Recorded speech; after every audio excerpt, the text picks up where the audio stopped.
लोगों ने दशकों तक गंगा जमुनी तहजीब का उदाहरण देने का हम लोगों ने काम किया। और होली जैसा त्यौहार तो ख़ास तौर पे एक ऐसा त्यौहार है जहाँ पे तमाम गिले शिकवे भूलकर हर कोई एक साथ मिलकर त्यौहार मनाता है।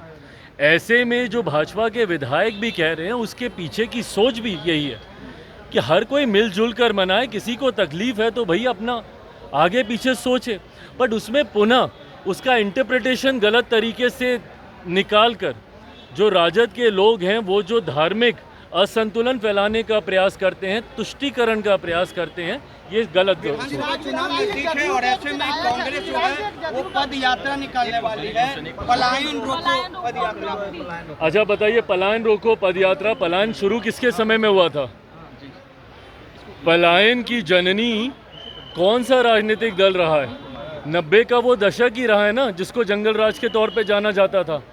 जब वो पलायन का जिक्र करते हैं, पलायन रोको की बात करते हैं, भाई हमारे मुख्यमंत्री ने तो कहा कि उनका सपना है और वो चाहते हैं कि बिहार से ना सिर्फ पलायन रुके बल्कि जो लोग पलायन कर कर गए हैं वो वापस अपने राज्य में आए। बिहार फर्स्ट, बिहारी फर्स्ट के माध्यम से मैं ये कहता हूँ कि एक दिन हम लोग को ऐसे विकसित बिहार का निर्माण करना है और करना ही होगा, और ये होगा ही जब ना सिर्फ बिहार से पलायन रुकेगा बल्कि जो लोग पलायन कर कर गए हैं वो अपने राज्य में वापस आएंगे। पर ये टिप्पणी कांग्रेस किसके प्रति कर रही है?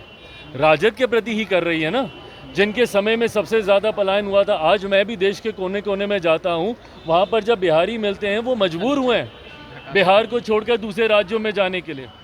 जब मैं विदेश की यात्रा पे भी जाता हूँ, वहाँ पे भी खास तौर पर बिहारी डायस्पोरा से इंटरेक्ट करता हूँ, उनसे मुलाकात करता हूँ, और उनका वो दुख मुझे उनकी बातों में दिखाई देता है कि किन परिस्थितियों में उनको अपना प्रदेश छोड़कर दूसरे देशों में जाना पड़ा, और आज पीढ़ियाँ वहीं पे बस के रह गई हैं, अपने ही राज्य में प्रवासी कहलाते हैं। तो जब कांग्रेस ये बात कहती है तो सीधा निशाना कहीं ना कहीं ये राजद पर ही है। और इस बात को मैं कई बार कह चुका हूँ, पुनः दोहराता हूँ कि ये महागठबंधन का जो स्वरूप चुनाव से पहले अभी दिख रहा है, संभवतः ये स्वरूप चुनाव में हम लोगों को देखने को नहीं मिलेगा।